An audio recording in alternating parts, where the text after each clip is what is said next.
Si Louis Althusser is a prominent French theorist who made significant contributions to the fields of philosophy and social theory.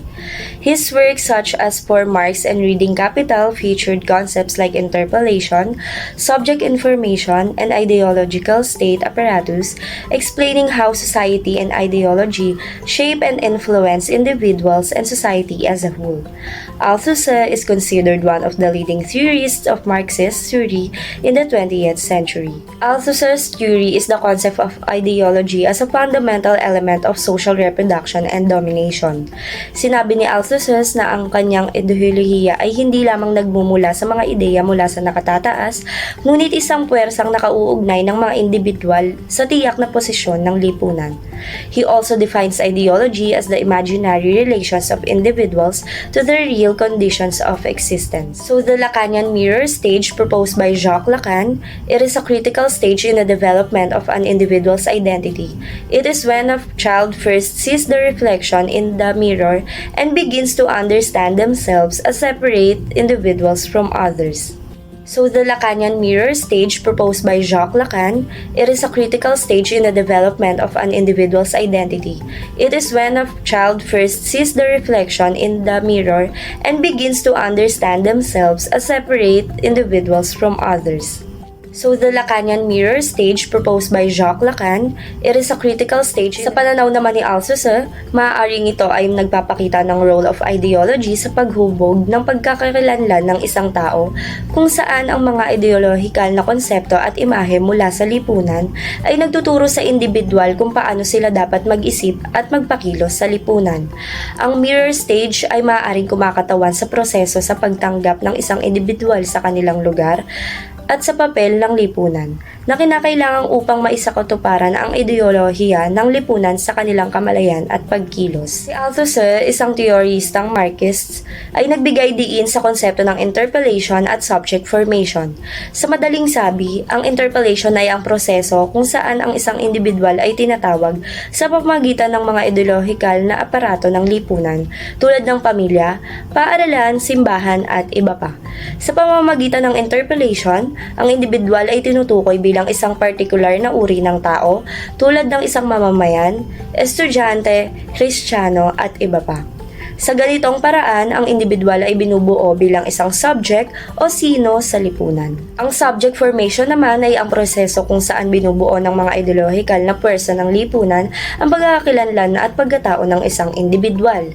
Sa kabuuan, ang interpellation at subject formation ay nagpapakita ng kung paano ang ideolohika ng lipunan ay nakaapekto sa pagbuo ng pagkakakilanlan at pagkatao ng mga individual.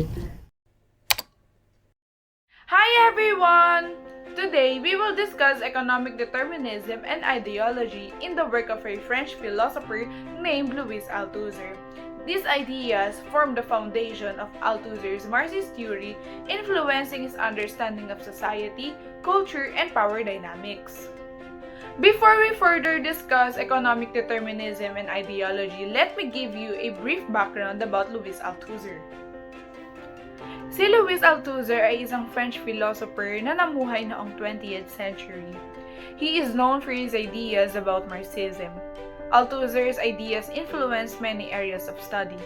His connection with structuralism, semiology, and French theory changed how people thought about ideas, knowledge, and culture. In the 1970s, his work was important in cultural studies and film theory. And now, we will further discuss about Louis Althusser's concept of economic determinism and ideology. Louis Althusser's concept of economic determinism asserts that the economy plays a fundamental role in shaping society.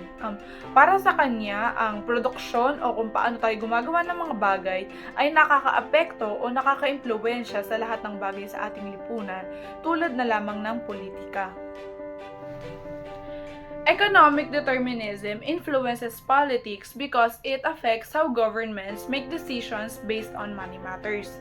For example, kung ang ekonomiya ng isang bansa ay tungkol sa technology at innovation, maaaring bigyang priority ng mga politiko ang mga patakaran na magpapalakas sa industriya ng teknolohiya upang mapanatili ang paglago ng ekonomiya.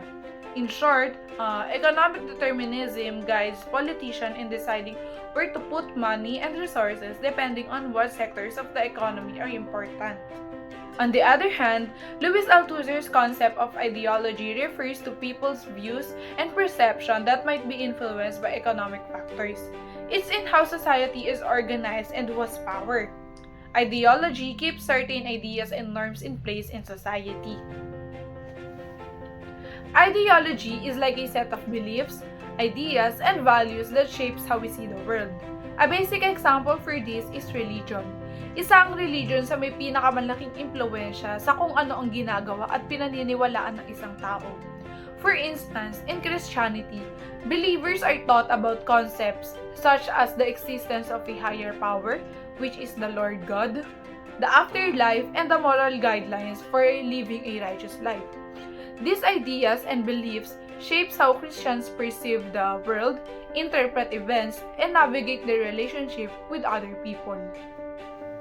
In conclusion, economic determinism focuses on the material base of society, the way goods and services are produced, distributed, and exchanged. It argues that this economic system is the primary driving force shaping all other aspects of society.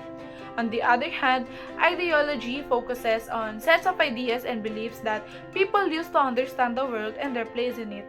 Ideologies can be about politics, religion, and social structures. Sana ay may natutunan kayo tungkol sa aking pagtatalakay tungkol sa economic determinism at ideology. Maraming salamat sa pakikinig. Paalam!